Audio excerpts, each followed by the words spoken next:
God, man, so many memories. Jack to the Active, bro. It's been,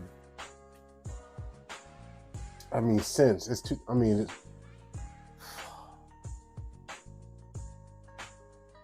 like 24 years, bro. Single wide trailer, tube TV, me and my brothers.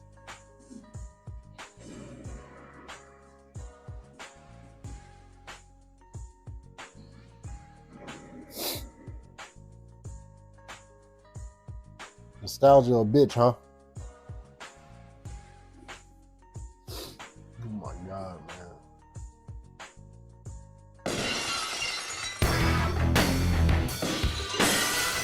Almost every person that I've met in my life, at some point, if I talk to them long enough, they all was a wrestling fan at some point in their life. Either their parents watched it, you watched it, your friends watching, your cousin watched, someone in your family, if not you, watched wrestling, WWE, WWF, WCW, NWA at some point in time. And with that, especially during the 90s, the early 2000s, if you were a gamer, you absolutely played some of the best games of your life. And if you had brothers or sisters, you all tried to do wrestling moves on each other on the bed or outside on the ground or outside in the grass until your mom or your dad came out and told you to stop that. We all did that. So playing these games like WrestleMania 2000 and No Mercy and any other wrestling game, this was the safest and the best route to make you feel like a WWF, WWE wrestler at that time. And that's what made these games special. And that's what I want to talk about here today. Now, I could do the traditional route and go all the way back to the beginning at the very first wrestling game, pro wrestling. They had characters like Starman, Giant Panther, King Corn,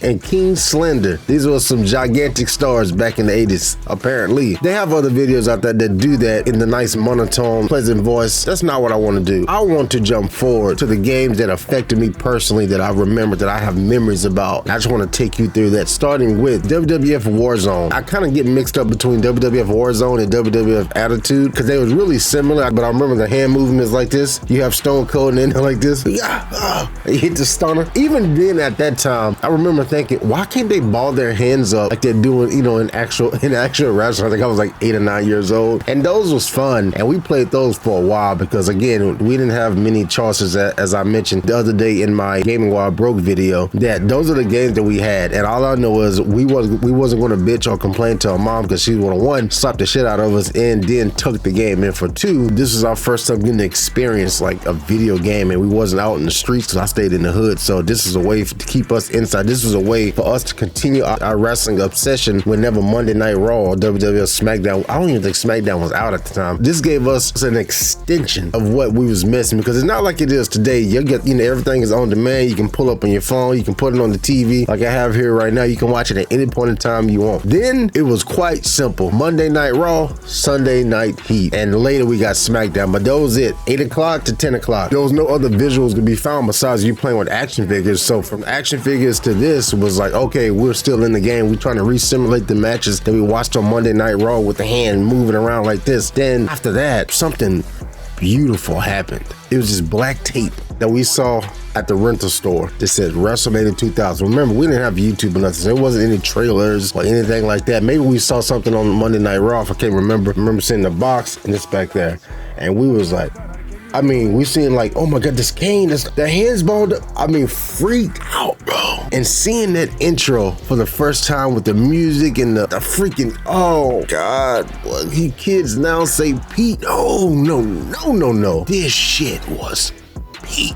Oh my eyes getting misty just thinking about it. Like, if you can just bottle that energy and sell that shit, it would be sensational. Let me hit you with some facts though. It was like a triple or quadruple replay whenever you hit your finisher. So you hit a stunner, so it was like boom, stunner. It was so ridiculous, but it was so satisfying, bro. What we was coming from WWF Attitude and WWF Warzone to jump into 2000. They had the 360 camera movement. The camera was spinning in 360. The automatic replays, everyone was buffed up. People actually had their side. They had interests with music. It was fucking phenomenal, bro. It was like going from, in our eyes at that time, it was like going from The Last of Us 1 on PS3 to The Last of Us Part 2 remake on PS5. Like, that's the technical leap graphically and technically that it seemed like to us that blew our country ass minds, bro. The game had so much swagger. For one, just aesthetically, with the tape being black. Up until that point, that's the only game that I had seen, even probably still to this day, besides maybe Mario 64 that has a red tape. So that right there in itself was like, oh shit, this is cool. This is something that we don't supposed to be playing. Maybe they had this animation. I remember they had this animation bug. At the time, we didn't know it was a bug. We didn't know what the going on, but they had this bug blood. I guess initially when the game released, it had blood in it, then they wanted to take it out, then they re-released more tapes, I believe maybe in Japan, that re-added the blood in. But what would happen is, like, you would hit someone with like a chair or something like that, they would just do the hand motion, so you wouldn't see any blood, so you would just see them do this. Or if you have a first blood match, once they do that motion, the match will end. It was kind of wonky, but again, we didn't really know the difference. It was like, oh, okay, sometimes the blood comes out, sometimes it doesn't. We don't we just have to be playing the game, The storyline, I remember playing as The Undertaker in the Ministry of Darkness with the robes and shit. Just the storyline. I learned every wrestling move, even to this day, that I know, like powerbomb, Irish whoop, the fisherman's hook, bridge suplex. Like, I learned all those moves just from being in the creative player for hours, dog. Like, as soon as we was out of school and I didn't have football practice, I was in there creating a character or creating a storyline, just doing anything just to prolong, just completely immersing ourselves and keeping our ass off the streets with so much violence and drug dealing and bullying and all kind of crazy shit going on around that time. D-Generation X was popping at that time, so seeing the Xbox come out and hitting that fucking DX job in the freaking green pyro for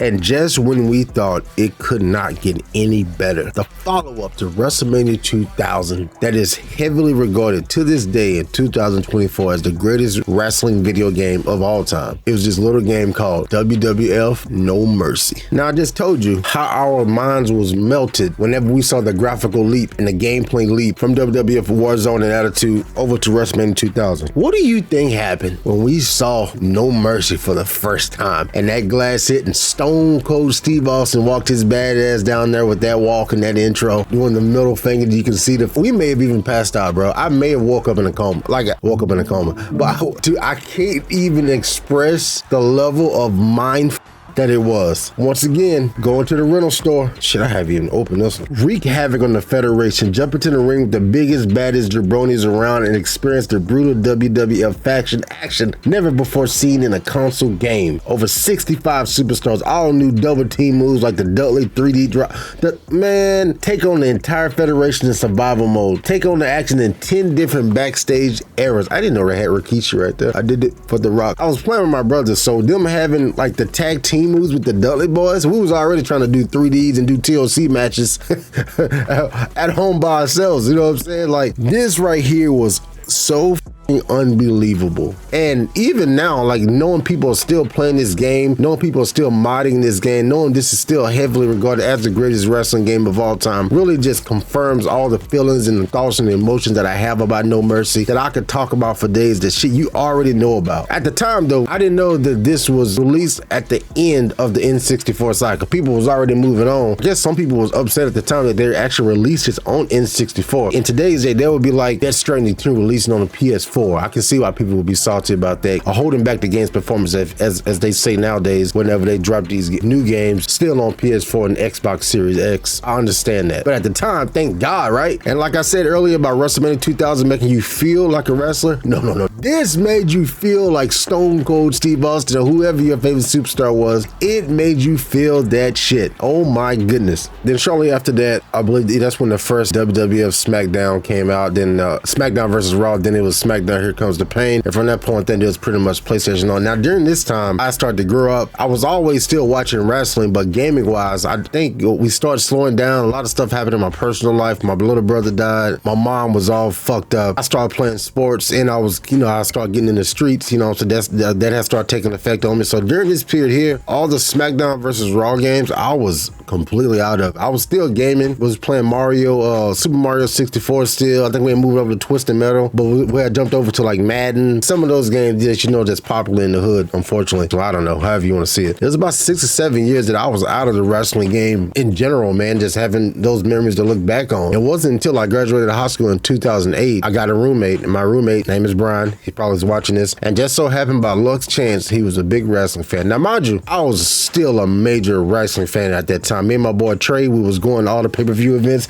I got Extreme Rules 2009. Every time we go, we sitting on the floor, baby. This one had Rey Mysterio on the seat. We got a shit ton of it. I got a couple from WrestleMania. One is, I never stopped watching wrestling. I just slowed down on the wrestling games because Smackdown Vs Raw 2008, Smackdown Vs Raw 2009, those two right there revigorated my love for wrestling games because, man, whenever I wasn't partying and out chasing girls or sleeping through class, I recaptured that love and passion that I had whenever I was a kid. You know, I was around 8, 9 years old at that time. Now, 18 is, you know, I'm much older. I'm one brother short, but now one of my best friends, just like my brother for life, I guess it's like I gained a brother and I gained my love back for wrestling games again. So I felt like I was a kid in that dorm room back playing wrestling games again. I just not realized that now. Not going to get emotional. I can feel it. But 1 second. The story modes they had in 2008 was it was insane. They had to create your own GM mode. They had a full story mode in the game, so you was able to create your own mode. So at that time, me and Brian, we was like very much into mimicking Jim Ross, you know, the OG commentary. So, you know, every time we was like, God, folks, give me. And so we was doing our Jim Ross impersonation. We made Jim Ross in the game, and some of the shit that we have Jim Ross do in that game, we would be canceled 1,000,000%. I wish we had footage of how we made Jim Ross in that game. Even to this day, I have a Jim Ross emote that I have for my boy Brian. And I still send him a voice note every now and then. God, folks, it's a DJF Gaming Arcade. We're live. But yeah, we will still do that shit to this day. And during that time, man, we were just having a time of our lives, doing wrestling moves on each other. I mean, we're freaking grown men at this point, and just going absolutely crazy and throwing controllers, just go. That era right there. I mean, the Teddy Long tag team match player. That whole era there was our shit, and I hold it very, very close to my heart. Smackdown vs Raw 2008, 2009. I have them right up there with the other two N64 games that I love very, very much, just based off the memories alone. But once again, shortly after that, after I dropped out of college and I was trying to figure out my life, what I wanted to do, went on a long hiatus. I didn't touch another wrestling game until maybe 7, 8 years later. You know, for me, they all started looking the same. That's when the reskin really started taking over. You know, Smackdown vs Raw 2011, 2012. It was basically the same shit like they do now with the 2K game. We all split up. Brian moved to Chicago. I moved to another city. My best friend went back, stayed in the city. Like, we all split up. Yeah, all of us had to go our separate ways and really grow the fuck up. And that shit was hard, man. That was hard, not having your friends, let alone. And that was before online really was a thing. Like, you know, like you do now with the co-op and shit. That wasn't really a thing. At least we didn't know about it, you know. Fast forward to around 2020. March 2020, COVID hits. Of course, COVID always hits. And we was all locked down, was back in the house and stuff. I said, you know what? Let me try this WWE game count. It was WWE 2K20. Oh my God.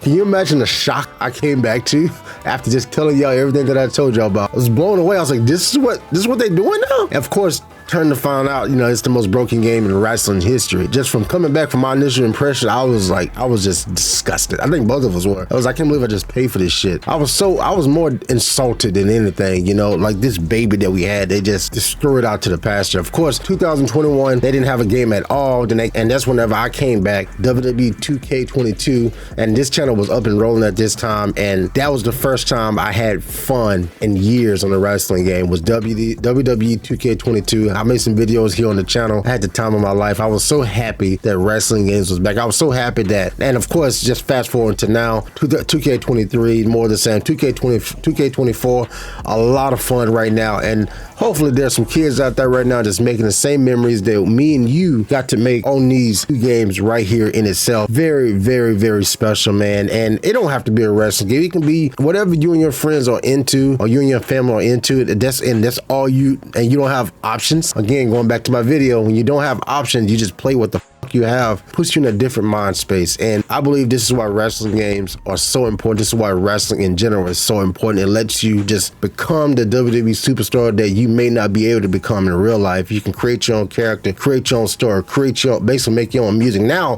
the customizations is insane. You can do anything you want. You can make your own logo, your own clothes, and you can put it for the community. Now other people can download your creation that you make. It's fascinating and it's phenomenal. It's awesome. One thing will always remain the same is the memories that you have for the stuff that you love. Unless in fact the stuff that you used to love involved Vince McMahon. Catch y'all.